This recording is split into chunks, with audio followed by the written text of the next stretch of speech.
बड़ी खबर का रुख करते हैं। धौलपुर में बस एक सारथी ने तोड़ा गड़बड़ी का रिकॉर्ड। बिना टिकट दिए 38 सवारियों को करा रहा था यात्रा। चेकिंग दल ने पकड़ा तो मशीन और धनराशि लेकर भाग गया बस सारथी। रोडवेज एमडी पुरुषोत्तम शर्मा ने गंभीरता से इस पूरे प्रकरण को लिया है और धौलपुर के मुख्य प्रबंधक और प्रबंधक यातायात को चार्जशीट दी गई।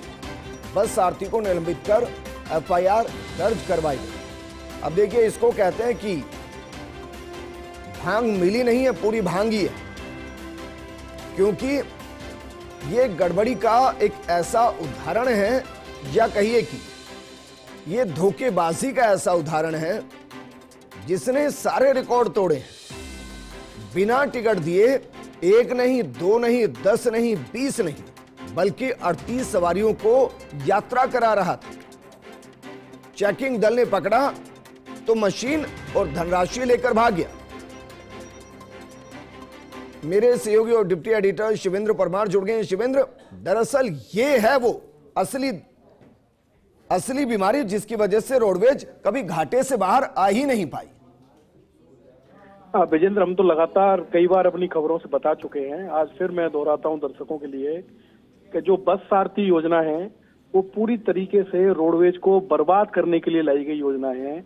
अधिकारी एक फायदा नहीं बता सकते अगर हम उनसे पूछें कि इन बस सारथियों से क्या फायदा है। आप देखिए, पूरी की पूरी बस सारथी बिना टिकट के लेके जा रहा है। पूरी की पूरी बस, रोडवेज बस में इतनी सवारी होती है 30 से 40, उसने किसी को टिकट नहीं दिया।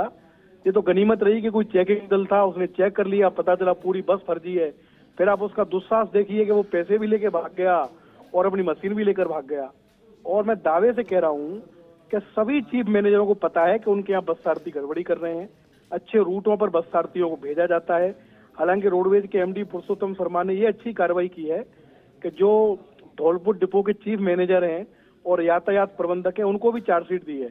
लेकिन मुझे लगता है कि इस मामले में धौलपुर के चीफ मैनेजर को भी निलंबित करना चाहिए कि आपकी नाक के नीचे बस सारथी पूरी की पूरी बस को बिना टिकट के लेके जा रहा है।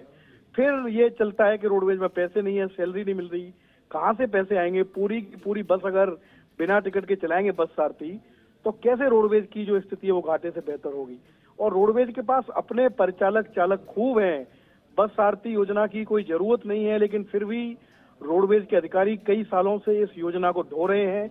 और डेली की ये कहानी है, जहां भी चेकिंग दल निकलते हैं अलग अलग डिपो में विजेंद्र, हर जगह बस सारथी, ज्यादातर ऐसा नहीं है कि रोडवेज के परिचालक नहीं मिलते, परिचालक भी कई जगह बिना टिकट यात्रा करा रहे हैं, लेकिन बस सारथी अव्वल है बिना टिकट यात्रा कराने में। और जब तक इसके लिए रोडवेज प्रबंधन कोई ठोस कदम नहीं उठाएगा, या तो इस स्कीम को बंद करें कि भाई हम तो अपने परिचालकों से बस चला लेंगे, हमको बस सारथी की जरूरत क्या है? क्योंकि अगर कोई इतने सवारियों को बिना टिकट ले जा रहा है तो कोई रोडवेज के भले के लिए नौकरी नहीं कर रहा। ज्यादातर बस सारथी चीफ मैनेजरों से सेटिंग करके काम कर रहे हैं। चेकिंग दलों में भी कई जगह उनकी सेटिंग है। जहाँ पकड़ में आ जाते हैं वहाँ निलंबित हो जाते हैं, जहाँ पकड़ में नहीं आते वहाँ रोज रोडवेज का बंटाधार कर रहे हैं। और देखिए भाई शिवेंद्र, ऐसी घटना के बाद को कहा जा सकता है कि टारगेट के लिए काम हो रहा है। अपना टारगेट पूरा करना है और उनका टारगेट पूरा करके देना है जिन्होंने लगाया है। बाकी तो किसी से क्या ही फर्क पड़ रहा है, क्योंकि पहली बार में ऐसी घटना नहीं घटती है। पहले उसने 5 को टिकट नहीं दिया होगा, फिर उसने 10 को टिकट नहीं दिया होगा, फिर कभी 20 को टिकट नहीं दिया होगा, फिर उसको पता चला होगा कि नहीं अपनी सेटिंग पूरी है, अब पूरी की पूरी बस को भी ढोया जाए बिना टिकट के, कोई फर्क नहीं पड़ता। बिल्कुल यही हो रहा है। ज्यादातर चीफ मैनेजरों से बस सारथियों की सेटिंग है, बढ़िया उनको मंथली देते हैं। ये मैं ऑन रिकॉर्ड कह रहा हूँ फर्स्ट इंडिया पर, अगर जांच करा लेंगे रोडवेज के बड़े अधिकारी तो ये सिस्टम पकड़ में आ जाएगा कि सभी चीफ मैनेजरों की सेटिंग है बस सारथियों से।